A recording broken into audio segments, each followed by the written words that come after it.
When interest rates go higher, then it becomes impossible for the consumer to be able to afford Correct. to borrow money at the higher interest rates. So that kills the demand, and people just have to stop buying. Hello, Robert Kiyosaki, the Rich Dad Radio Show, the good news and bad news about money. And today we have a very rare friend, and I'll say his old friend. I mean, this guy is such an old friend that I bought his book in Borders bookstore. And that was in the dark ages. I'll tell the story about how I found his book. I was in Borders, and today I think it's called Cheesecake Factory at the Biltmore. They repurposed that place. But I was walking past, and this book went, pick me up. And I think it was A Dollar Crisis by Richard Duncan. So I bought the book, and I went, oh my God, this guy is, he's intelligent. And my definition of intelligent is somebody's intelligent if they agree with you. And as you know, I've never trusted. I've stopped trusting the U.S. dollar around 1971, and I just don't trust the U.S. government anymore. So, Kim, welcome, my friend. His name is Richard Duncan, and the thing about Richard is he lives in Thailand, and so he has a perspective on the world. He's an American. Went to that prestigious school, Vanderbilt, and has testified via Congress just recently. But he's an economist by trade. But man, he has a macro view on the world. Any comments about Richard for Richard, Kim? Yeah, I'm excited to have Richard here today. And what I love about Richard is he does have a global view. And there's so much change happening in the U.S. And we were talking with George Gammon, and George talked about, if you live here, you see the same thing day after day after day. So you don't see the change that's coming oftentimes. But from an outside perspective, from a global perspective, as Richard has, I think he can shed some light on what he's seeing from the outside as well. So welcome, Richard. Nice to have you here. Thank you. Thanks, Kim. Robert, it's so great to see you. Right, seeing you. Thank you. That's pretty old, huh? Borders bookstore. That's funny. Give the world a little bit of your background, but also why you live in Thailand. And also, I'll plug your product called Macro Watch. Richard has the big picture view of what's going on in the world economy, which is crucial because most people can't see what's past lunch. So, Richard, welcome to the show, and please give our audience a little bit of your background and all that stuff. Okay, thanks, Robert. So, I grew up in America, in Kentucky, and started my career in Hong Kong in 1986. I'd seen Asia as a backpacker a few years before that and realized it was booming. So moved to Hong Kong in 86, got a job as a securities analyst with a stockbroking company. And most of my career has been in finance, first doing research on equities, and then I became an economist and a strategist. I worked for Salomon Brothers for a couple of years in Bangkok as their head of research. Later on, I worked for the World Bank in Washington for a couple of years. And then I became global head of investment strategy for ABN AMRO Asset Management based in London, looking at all asset classes globally. And I've written 4 books along the way. The first one was The Dollar Crisis, and the most recent one was called The Money Revolution. And now my business is I produce a video newsletter called Macro Watch that I publish every couple of weeks. It's a video, me discussing something important happening in the global economy and how that's likely to impact everyone's wealth. And a lot of things you were talking about, a book called The Death of Capitalism, or all your things you've been writing about, and I've been writing about the same things and now coming true. And it's a pretty spooky time globally. I mean, this is a big macro global problem we're sitting on. Is that correct from your viewpoint from Thailand? Yes. So the big round recently was because of the COVID pandemic. All the governments incurred enormous trillions of dollars worth of debt, and their central banks helped finance that government borrowing by creating trillions of dollars. And that pulled us out of the COVID depression and set off a boom with all of the new money they created especially in terms of asset prices. But now, and it also caused high rates of inflation. Now, to fight the inflation, the central banks have increased interest rates very significantly. And even more importantly, I think, now they are instead of creating money, as they were doing through quantitative easing, now they're doing the opposite. Now the Fed is destroying $95 billion every month through quantitative tightening. And that's sucking the liquidity out of the financial markets. It's like just, imagine a ballroom full of investors, and suddenly the Fed starts taking the air out of the ballroom. At first they don't notice, but then it becomes hard to breathe and they all run to the exits. So we're right now where liquidity is getting tight, and it's probably going to be very hard on the financial assets in the months and quarters ahead. How are they tightening? What are they doing? What specifically are they doing to tighten? Well, so in terms of interest rates, they've increased the federal funds rate from 0 to now 5.25%, 5.5%. So that's really very radical interest rate hiking in such a short period of time, just about 15 or 16 months.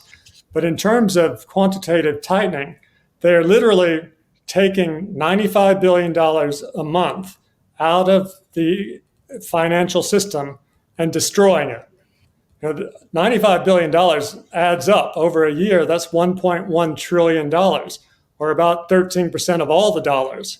So this is, rather than pumping money into the system, making everything appreciate, now they're sucking the money out of the system. And we're getting to the tipping point where I'm afraid that asset prices, especially the stock market, which is very expensive, but other asset prices as well are likely to suffer and perhaps take quite a big tumble, because they're really very expensive compared to their normal levels. So they're very vulnerable to a correction. Right. What that means for those who on the macro side is when the Fed creates money, it puts money kind of into the system via our big banks like JP Morgan, Wells Fargo, and all that. And then you and I walk up, and businesses walk up to JP Morgan, Wells Fargo, and your local bank, your regional bank down the street, and then you borrow money. So money comes into existence via debt. When the Fed takes money out of the system, that means there's no debt being created. That means no money is entering the system. And where it shows up right now is credit card debt is at an all-time high because mom and pop don't have any money. And plus inflation due to this Green New Deal stuff that Biden's doing, cutting off the oil systems in America.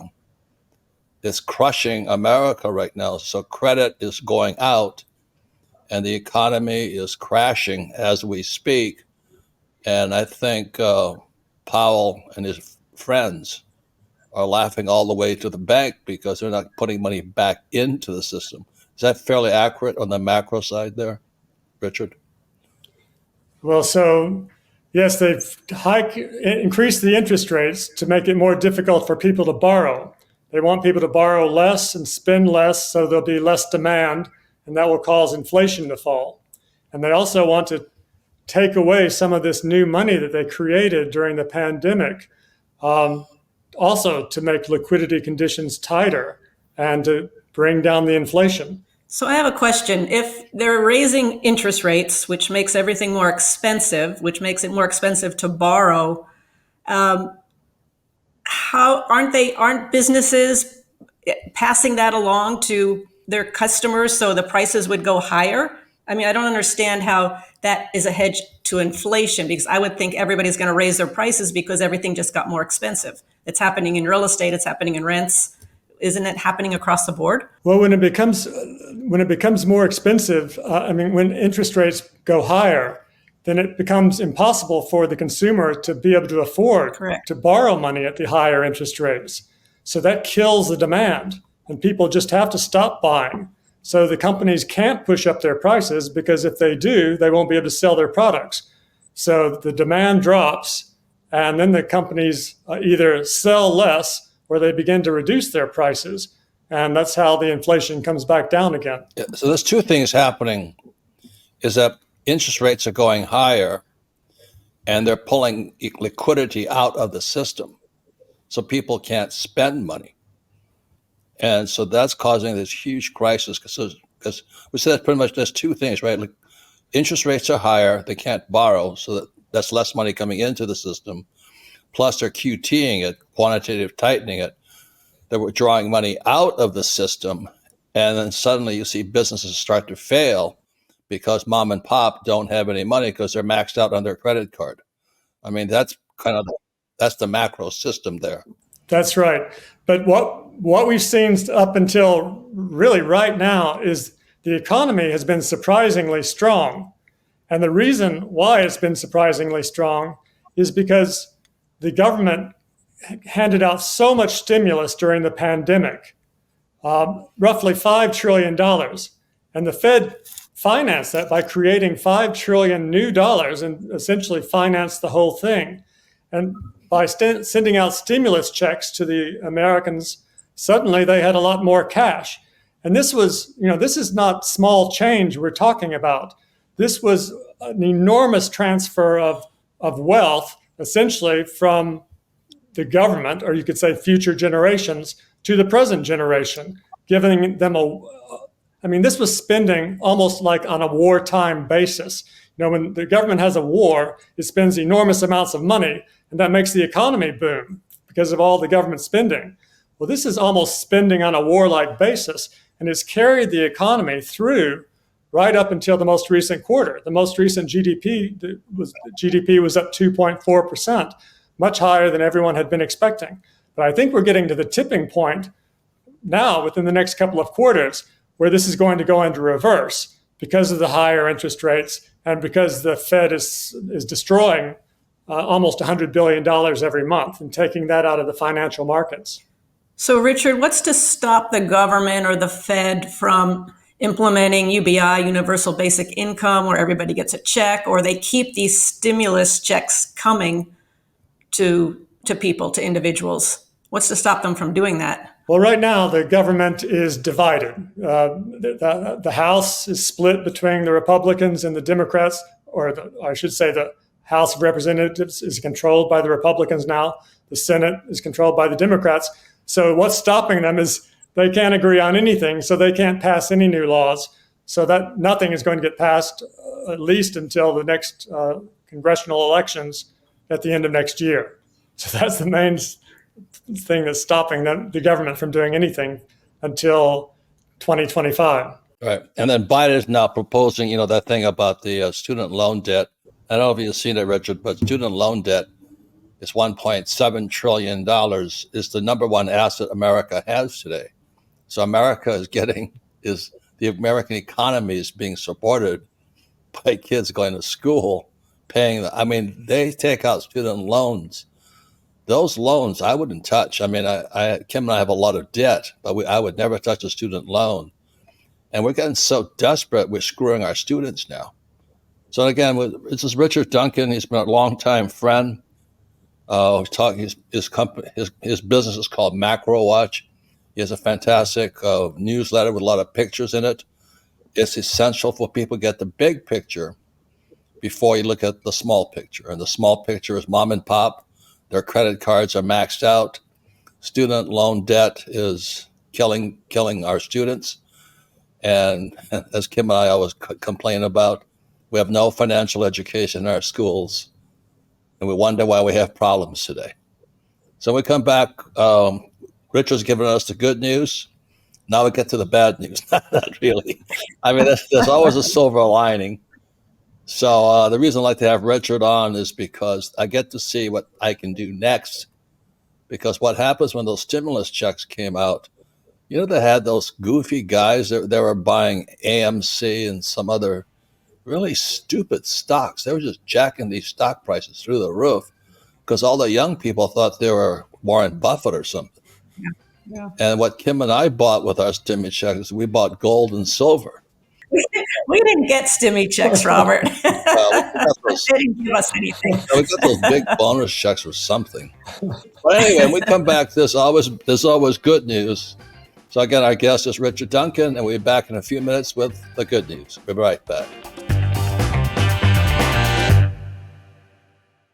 Today's show is sponsored by Gold Alliance. If you're concerned about high inflation, looming recession, a troubled banking system, or out-of-control spending in Washington, this is an important message to hear. Because the fact is, during every major crisis in U.S. history, many of those who failed to prepare watched their savings, investments, or retirement funds go down, while many with the foresight to own gold helped preserve their purchasing power. Gold even made some folks richer. Now we're facing several major crises at once, and experts say we may soon face even more economic trouble. So please don't wait. Learn the simple way you can diversify with gold and put yourself on the road to financial peace of mind, even in uncertain times. The new free 2023 Gold Guide from our friends at Gold Alliance can show you how. Just visit www.freegoldguide.com/Robert or call 1-800-473-4585. Republican Governor and conservative commentator Mike Huckabee says Gold Alliance is the only gold provider he recommends to his friends and family. Find out why and visit freegoldguide.com/Robert or call now at 1-800-473-4585. Feeling powerless over current events and your financial future? Financial freedom is your freedom. Robert Kiyosaki is the best-selling author of Rich Dad, Poor Dad. Over 40 million people have taken Robert's advice. Now it's your turn. Attend Robert's free virtual wealth building event. Claim your free access now at richdadfree.com. Don't wait, access is limited. Go to richdadfree.com. That's richdadfree.com. Welcome back, Robert Kiyosaki, the Rich Dad Radio Show, the good news and bad news about money. And once again, we have a longtime friend, Richard Duncan, as our guest today. And we joke about it because, as I said earlier, he's such an old friend. I bought his book at Borders Bookstore, and Borders is no longer along. And Kim and I are friends with Sandra Borders. Remember that, Kim? We were talking to Sandra about her bookstore. Yeah. So anyway, there's always, when there's bad news, there's always good news. Always remember that, because when those frickin' idiots were buying GameStop and AMC, and they thought they were Warren Buffett or something, or Donald Trump, I don't know who the heck they think they were. They're idiots. So the good news is there's a big crash coming. That's the good news. You know, the question is it going to be bad news for you or good news for you? So Richard Duncan has been a friend of us for years, and he is one of the most fantastic tools, intellectual tools, is called Macro Watch. And if you want to see what's going on in the world, Richard Duncan sits on the border of our buddies there, Thailand and China and India. And I think India is going to pass China. I'll be in India in a few weeks there, Richard. But anyway, I think India is going to pass China pretty soon in GDP, in production at least, because China's in trouble after their Evergrande real estate project collapsed on them. But there's always good news. So I would suggest one part of good news right now is subscribe to Richard Duncan's Macro Watch. So, Richard, would you tell us a little bit about Macro Watch, please? Thanks, Robert. Yeah, Macro Watch is my video newsletter. Every couple of weeks, I publish a new video. It's me doing a PowerPoint presentation discussing something important happening in the global economy, the U.S. economy, what the Fed is doing, what the government is doing, what the private sector is doing, and how that's likely to impact stocks, bonds, commodities, currency, generally your wealth. So I'd like to offer your listeners a 50% subscription discount if they'd like to subscribe to Macro Watch. Just visit my website at richardduncaneconomics.com. That's richardduncaneconomics.com. Hit the subscribe now button, and when prompted, put in the discount coupon code CRASH, and you can subscribe for a 50% discount. That's CRASH. You'll find it's very affordable. I hope you'll check that out at richardduncaneconomics.com. Well, it's priceless. I mean, anybody who doesn't subscribe probably was a GameStop buyer. You know, I mean, one of those idiots out there. I can't believe it. Well, I just can't believe it. I just can't believe how stupid they were. I mean, it's incredible. Anyway, how often does your newsletter come out? Let me just say, I keep getting asked all the time, where do I find good resources? Where do I go to get good information? And Macro Watch is a place to go to get real good information. So, because there's so much information out there. Or So, go join those frickin' idiots who bought GameStop. I mean, God almighty. Or how about those guys who were flipping houses during the real estate boom just before 2008? And I don't think people realize that bad news is good news. So like Kim just bought some acreage for timber. But not so much not that we bought timber, but where is the timber? And the timber she's buying or we're buying is between Savannah, Georgia, and Charleston, right, South Carolina. okay. That's one of the most that's the growing corridor of the United States. So there's always good news, but if you're one of these GameStops, or if your dreams have become a TikTok dancer or something, then you don't need MacroWatch. But MacroWatch at 50% discount is a bargain. Once again, how often does it come out, Richard? Every 2 weeks, I upload a new video. The video is about 20 minutes long. It has 50 charts that you can download normally. So it's very easy to understand and explains what's happening in the world. The goal is to teach the subscribers how to understand how the economy really works in the 21st century, in this new age of paper money, because it doesn't work the way it used to. Yeah, and Richard's my go-to guy, especially because he sits in one of the power centers on planet Earth. It's Thailand. And he was just in Vietnam and all this, but he sits on the border of China and India. And of course, I'll be in India soon. But most Americans got their heads so far up their butts, they can't see anything outside of America. So, Richard, I have a quick question. What are your thoughts on China and Taiwan? I don't think there will be a war anytime soon because it would be so catastrophic for China's economy. If they attack Taiwan, then the United States will stop buying goods from China. And right now, the United States buys $400 billion worth of goods from China every year. That's over and above the amount of goods that China buys from the US. So they would immediately lose profits of $400 billion a year, and that would destroy their economy and probably their political system. So for that reason, I don't think they will anytime within the foreseeable future. And then, the whole area you're in, that area, Southeast Asia, that's one of the richest parts of the world. I mean, you have pretty stable economies and you have hardworking people. As you said, I was in Vietnam last month and it was incredible. They've had such an economic boom there for since we have our trade agreement with Vietnam, which started around 2000. They have been completely transformed. Their trade surplus with the U.S. last year was $120 billion. And now Ho Chi Minh City used to be very quaint and all low-rise. Now you go there, look across the river. It used to be grasslands. It looks like Manhattan on the other side of the river. And this is the result of its trade surplus with the U.S.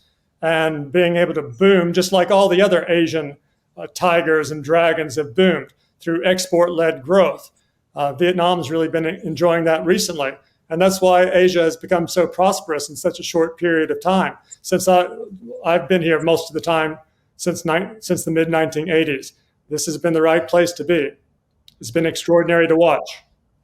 And Richard, you called it because in one of your books, you talked about how wages were going up so fast in China that China would have to go outside of China to Thailand, Vietnam, and those areas to find the labor. And so you are calling, this is 20 years ago, that part of the world would be the next boom economy, and you were right on, which is why I said we have a lot of young men watching this program. If I was a young man right now, I'd be traveling the world. And the world is an exciting place. I mean, what a time to be alive today. There's going to be so much turmoil.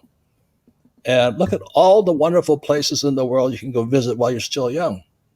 I mean, we traveled to Vietnam and all that area. Wasn't it fantastic, Kim? Yeah, that was.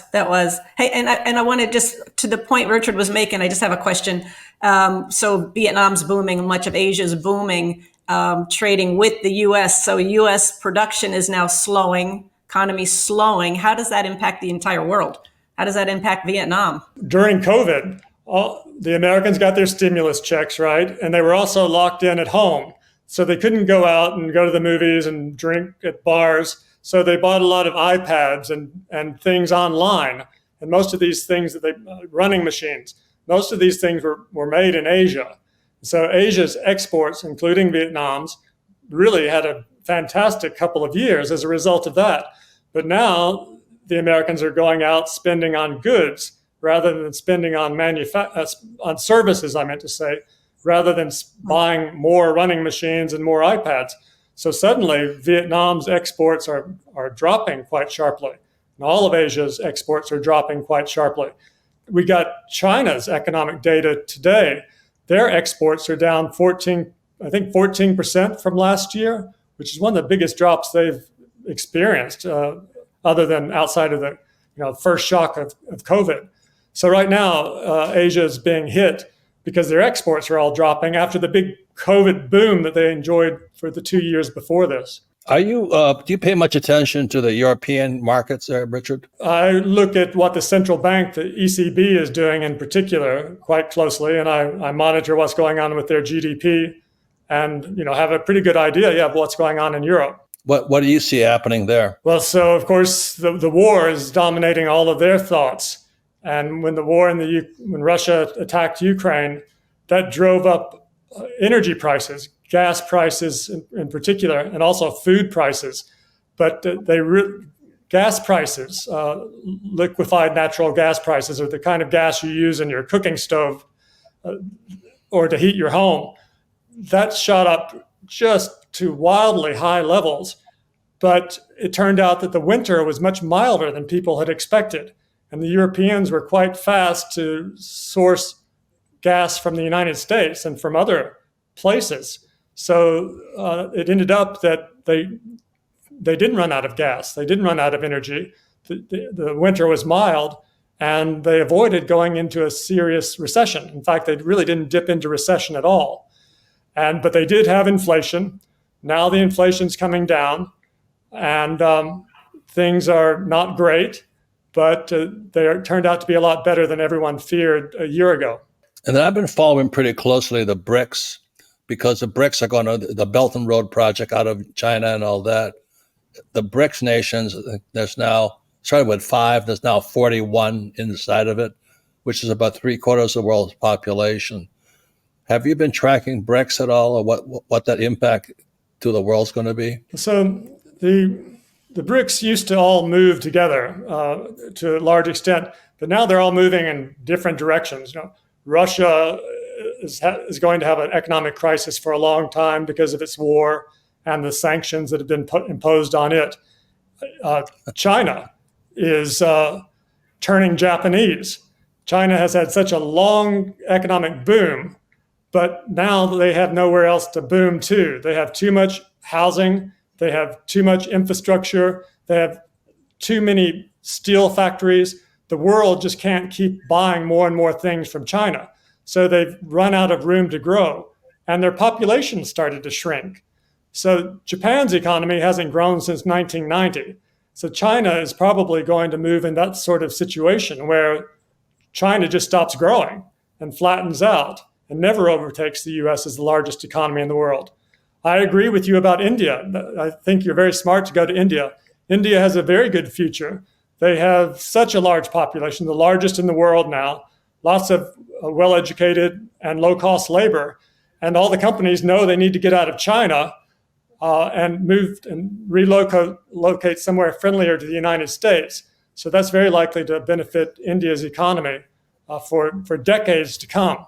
And the other BRICS, they have their own issues, but I think India is going to be one of the best performers for a long time to come. I agree with you, because this guy Modi, who's a prime minister or the president or whatever he is, he's a smart capitalist.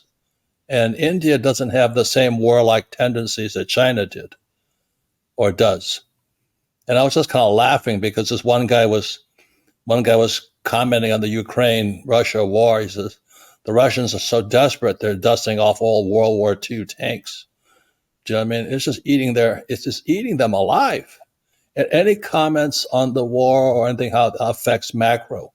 Ukraine, Russia, and supply chains. Well, it did hurt the global economy and the U.S. economy quite seriously when it began, because as it became clear that they were going to invade in February last year, we got a big spike in oil prices. Oil prices went up to more than $120 a barrel, and all the food prices shot up, the metal prices shot up, and that was another big blow to inflation.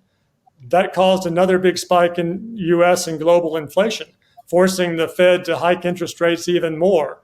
And so it's done a lot of damage to the world economy already, and it's still damaging the world in terms of high food prices. But unless it gets worse, of course, it could always get worse, but hopefully the worst is past, and as far as the damage that war is going to do to the global economy. When a crash comes, that is an opportunity to really invest and make a lot of money. And so, our friends, they're all basically waiting. They're sitting on cash. They're ready to pounce when things go wrong. But if you're not prepared and you don't know what to do, you're going to be on the other side of the equation. Very good. I have one quick question. We're out of time. 1 minute. What do you think about AI? Because everybody's pumping that one. It does look like it is going to create a new industrial revolution that's going to transform the world over the next 5 to 10 years. We're probably going to get extraordinary miracles out of it. The ability for the machines to teach themselves should enable them to teach themselves to cure all the diseases for us, for instance, in short order. What they've already accomplished is truly extraordinary. They will probably accelerate the development of cheap fusion, for instance, bringing it forward by decades from what was previously expected. That would be cheap, clean, limitless, non-polluting energy forever. So, it's probably going to produce really, really great things in terms of increasing productivity and human well-being.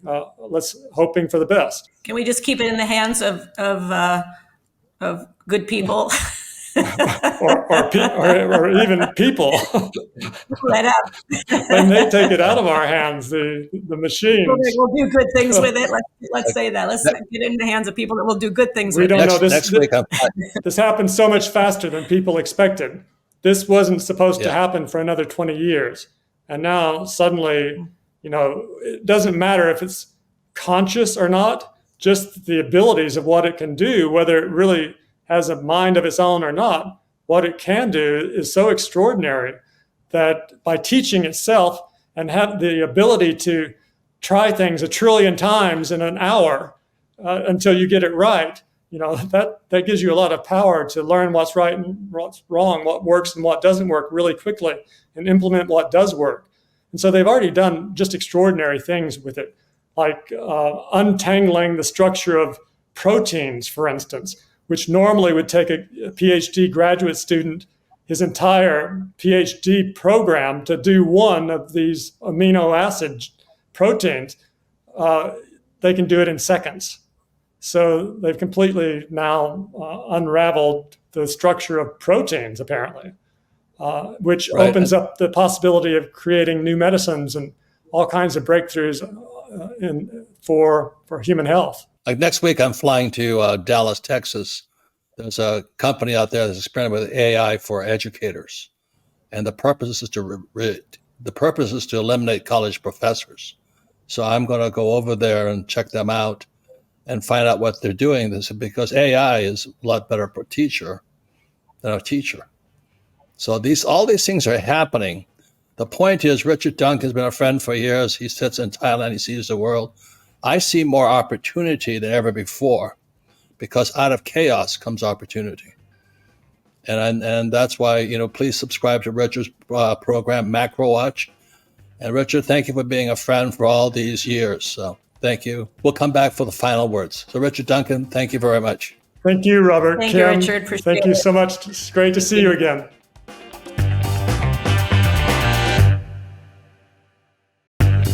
Welcome back. Robert Kiyosaki, the Rich Dad Radio Show, the good news and bad news about money. Once again, thank you to our dear friend, Richard Duncan. Been a friend for years. Please subscribe to his Macro Watch. You get if you put crash in there, you get 50% discount. But things are changing so fast. When I met Kim, I was talking with a man named Dr. R. Buckminster Fuller, he had just passed. And Fuller talked about the thing called accelerating acceleration. In other words, there's acceleration, then there's acceleration on top of the acceleration.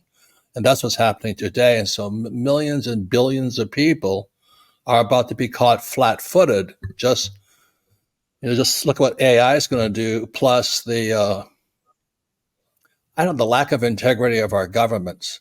I'm not speaking Republican or Democrat, liberal or conservative, but there's been so much corruption, and what Fuller said we're going to do is enter the age of integrity. I think we're entering it right now.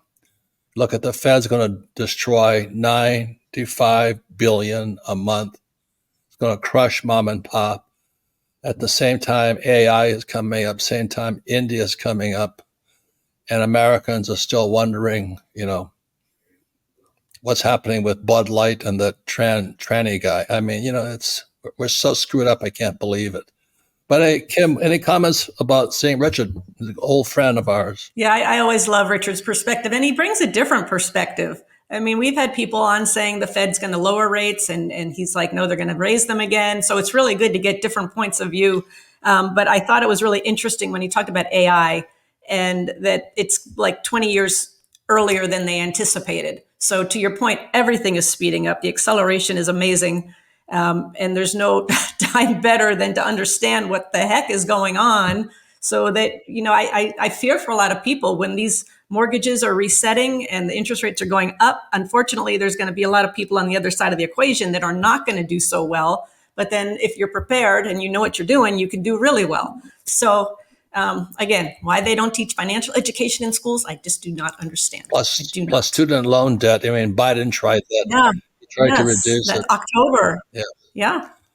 He tried to. It's like, let's give them more money. Let's give people more money. Let's make them more dependent on the government so that they're not going to be upset when we do stuff, and they'll vote for us and keep us in office forever. So everybody's saying, that's such bad news about student loan debt. But I was talking to Kim about it yesterday. I found a way that a company can reduce student loan debt, and so investors like myself or Kim can make 10% interest off of student loan debt. So the point here is this: with the right financial education, it doesn't make a difference what the Fed does or what Biden does or what the world does. Big question is, what do you do? So I want to thank Richard Duncan. Thanks, Kim, for being part of this program. Thank you all for watching the Rich Dad Radio Show. This podcast is a presentation of Rich Dad Media Network.